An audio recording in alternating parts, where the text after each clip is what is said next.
been a topsy-turvy evening at the LNER Community Stadium. It's finished York City 2, Altrincham 2, and Phil Parkinson, the Altrincham manager, is with me. Phil, first of all, I thought that was a really enjoyable game of football, if you've just come to watch a game of football. Yeah, entertainment value through the roof. I'd like to think we both contributed to that. Both teams having a real good go. Bit disappointed with the sloppiness in the opening 10 minutes. We set up obviously away from home, giving them a little bit of respect with regards. We knew they hadn't won and we knew the pressure was on them. We had an inkling that they'd make the changes that they did. So disappointed that we couldn't weather that opening exchange, but that was just purely sloppiness. It wasn't the shape. Once we got to grips of the game, which was probably about 25 minutes, I thought we played some really good stuff in the shape that we played, and we created, for me, the better chances throughout the game. I think they've had chances flashed across the box. They've had threat from set pieces, but so have we. But I felt some of the 18-yard box action was predominantly us. I mean, you might feel differently about that, Bri, but that's how I felt watching it. I never felt in threat, and then going into the last 20 minutes, I just thought there was one team that was going to go and win it. So I thought the shape was effective. Unfortunately, individual errors put us under pressure. And we're disappointed to concede the goals we have, but ultimately entertainment was up there, so we sent our fans away happy in the end, but they wouldn't have been if we didn't get a result. But ultimately they can see, and I said to the lads in there, as long as you're giving everything and you don't deviate away from what our ideas of football are, then the fans will get behind you and they'll take it. And I thought we were ever so unlucky not to win the game there. For the second time in 3 games, Ethan Ross has pulled out a wonderful save, but from the corner we've conceded, and that's again it's the same old story. So there's clearly some work to do there. Yeah, that's my fault. I'll take the corner in terms of the setup. With them having so many different players, I set up slightly differently with 2 zonals, which I don't normally do. So I'll take that one. That's on me. But ultimately, I would expect them to defend that better. But yeah, the other goal, 9 times out of 10, Sam Roscoe makes a good contact and they don't get a second goal. I don't remember Ethan having a great deal to do today, apart from pick the ball up when it's gone down the side netting or flashed across.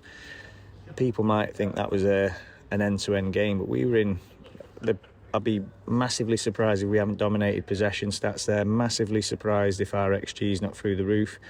And the thing is, again, another positive I'll take is this time last year, when we have all the possession, have the chances, we've lost the game normally, or we've not come back from behind. So I'll take huge positives. The negative that we've got to address, and you're absolutely right, is again we've conceded 2 goals. So we as a team have got to find that balance of, particularly away from home, what we're going to do to achieve getting close to a clean sheet. Because I'm hearing people say there about don't play 3-5-2 again as we're walking away. But ultimately, we were set up to control the game. With a 3 at the back, you should control possession far more than you do in a 4. I know we do well with a 4 as well, but ultimately, it's there to make you more difficult to beat. But the game plan goes out the window when you have a couple of players who are below par and make sloppy mistakes, and we weren't progressive enough with our passing at times. But the other thing I'll say is I'll never turn my nose up at a point on the road. So to take 4 points on the road within a week is a fantastic return. So I'll flip it round the other way now because we're into that second week. The lads have done some serious travel, and to do that is nothing to be snuffed at. So I think I'll take more positives than I will negatives. There were plenty of positives individually, and none more so than the master substitution. And Matty Kostler scored within seconds of coming on, and of course Justin Amaluzo, who really caused them some problems in the latter stages, has played a big part in the goal. You can see the game plan in terms of what we had lined up to try and achieve, but unfortunately we had to come from behind to do that. So yeah, they did well. They did what that they do. So Matty's in a real hot spot at the moment, but obviously we have to be the reason we've got to be careful with them two is we haven't got an abundance of wingers, have we? So JD's not fit and we're relying on Justin and Matty, so we have to trust the squad as well. So to rotate, we've got different personnel in different positions, so we've got enough midfielders. Joey Jones needed that game. You could see he was off the pace in the opening 10 and found his way into the game as an experienced player would, like Joey.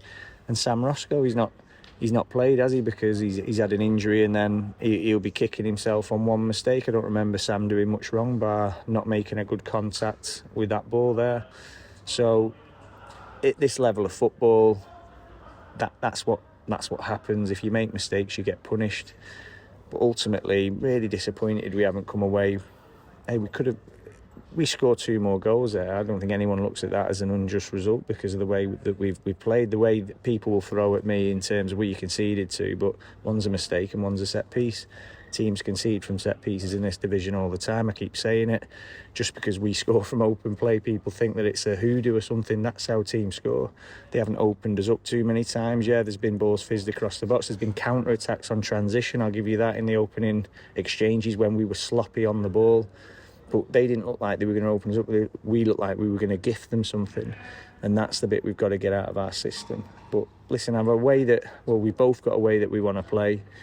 And to achieve that, it takes bravery from the lads, but it also takes quality.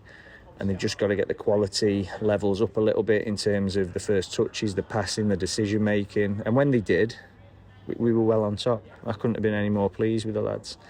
But just a tinge of disappointment that it feels like 2 points dropped when we were so on top and so dominant in the game. York dominated the early stages, but it always seemed as if they were going to struggle to keep that up for 90 minutes, and we finished, as I think we would expect, the much stronger side, physically and in terms of the play. But you look at their lads, they're all athletes, aren't they? They've recruited 6 foot athletic lads, so I don't think they have dominated the play, but I have to challenge you on that. So I think they've had chances from our mistakes. Dominating the play is dominating possession and forcing your way of playing on the opposition. We made sloppy mistakes and they hurt us in the transitions, and ultimately we've got to do better with that. We're not a possession-based team, so the only way you eradicate that is keeping your fullbacks tucked in, so you have 5 at the back and you don't get your fullbacks high. Nobody moves anywhere and you just go into your front men, and I might as well go and employ a front man like what they've got. But our front men are fluid, they've got great movement, they're a goal threat, they've got more than one string to the bow, but ultimately they've got to be a jack of all trades because of the way that we play. So yeah, I'll challenge you on that. And I know, listen, everyone will have their opinion and people will probably disagree with me, but I know what I'm looking at. I see it week in, week out. I see the lads. I know we were sloppy. I know we made some mistakes, but we were the ones who were controlling possession of that game, even when they had a couple of chances from our sloppy play. And then we created, when I watch that back, I guarantee I'll be thinking we should have scored at least 2 more goals there. At times, some of the play was an absolute delight to watch. You can see this is going to be a really exciting season, I think. I hope so. We've just got to stay injury-free, which I keep saying we're also... JD, he's going to be a couple of weeks. So that's a real big disappointment for us. That leaves us thin in that area. But you can see Dior there coming off the bench. He looked lively, didn't he? Had chances, and we can always move Dior and Regan round. In terms of Regan's more than accomplished at playing out wide as well as down the middle. So we have got options in them areas, and then the midfielders, they're looking good. Isaac and Elliott in particular look really strong at the moment. Chris is scoring, he's creating, and like I said, I don't think the defenders are doing much wrong, to be honest. We've got to cut out the mistakes and the sloppiness at times, and everyone will say about set pieces and things like that, and they're right, we've got to do better with that, but ultimately we're an in possession team. We've got to do better from set pieces, obviously, and we will. And I keep saying that because if I don't believe that we can get that better, then we need to change what we are, and I won't do that. So we're gonna stick to our guns. We know what we're good at. We need to impose ourselves more, and if we control more of the possession, we'll reduce the amount of free kicks, set pieces, etc. coming into the box. But ultimately, we've got lads who are good enough to deal with that. They've just got to step up to the plate, head the ball in our area. It's really simple. You've just got to win the first contact against lads who train all week to do that. But ultimately, we need to take our chances up the other end as well. So although we scored 2, and I don't want it to make it about missed chances, because you're not always going to score 4s and 5s, but we could have easily scored 4 goals there, but we haven't, and we've got to do better with that.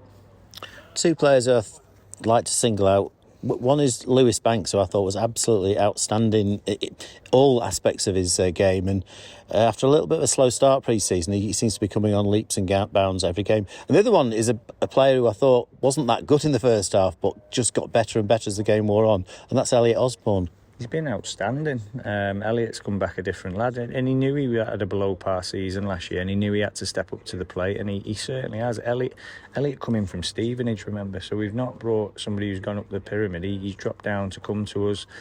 He knows that he didn't have a season.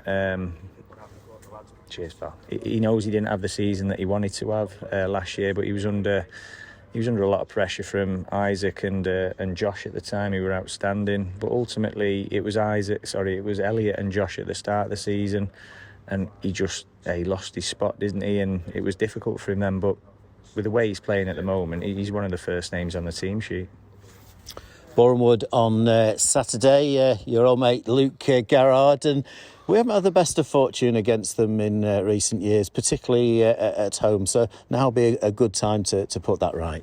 Yeah, and I know Luke will be listening to this, so I'll be expecting the box to be loaded, Luke. So, yeah, absolutely. Listen, he should be managing higher, Luke. He's been in this division too long for me. I want him out of it because he's that good, but he's a top bloke. He's a top manager. He has his teams organised, fine detail. He nails.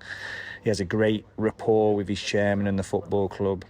So we know what we're going to be facing with them, and they know what they're going to be facing with us. So it'll be a battle of tactics, I'm sure, on the day, and we'll see who comes out on top. But if you don't go to Borehamwood fully, or if you don't play against Borehamwood, fully committed, you know what you're going to get, which is absolutely nothing. So we'll have to commit to everything we do, be really positive, and hope to impose ourselves on them more so than we did last season.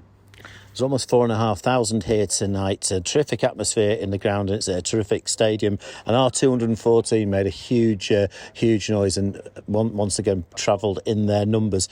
It's really important that we get a big crowd on Saturday, because the crowd really could make the difference on Saturday. Absolutely. If people can't see that now, they'll never see it. There's never been a better time to. Well, hey, we've had some fantastic times here, haven't we? But you know what I'm saying, in modern day times, there's not been a better time. Everything I'm hearing from media, from fans, seeing the young fans coming through. How many young fans were here tonight? Late nights from it's good job it's summer holidays, but it was brilliant, and the rapport's there. And if they come down, listen, atmospheres, everything, you could feel it with the York fans. They're having a tough time at the moment. Look at the turnout they're getting, the way they get behind them. It just gives the lads an extra 1, 2, 3, 4, 5%, and that's what the difference can be. All managers will say the same things. If the fans get behind the lads, which ours do, then you will reap the rewards as well. It's hard at times, because when things aren't going your way, then the atmosphere can die down. Give us an atmosphere all the way through, particularly at the start and end of halves. Give the lads something to go after, to go and score, or to put that last-ditch tackle in, because it makes all the difference. Everyone can see it, so please do come down, get behind us, support your local team, because we love having you, and it makes a difference for us.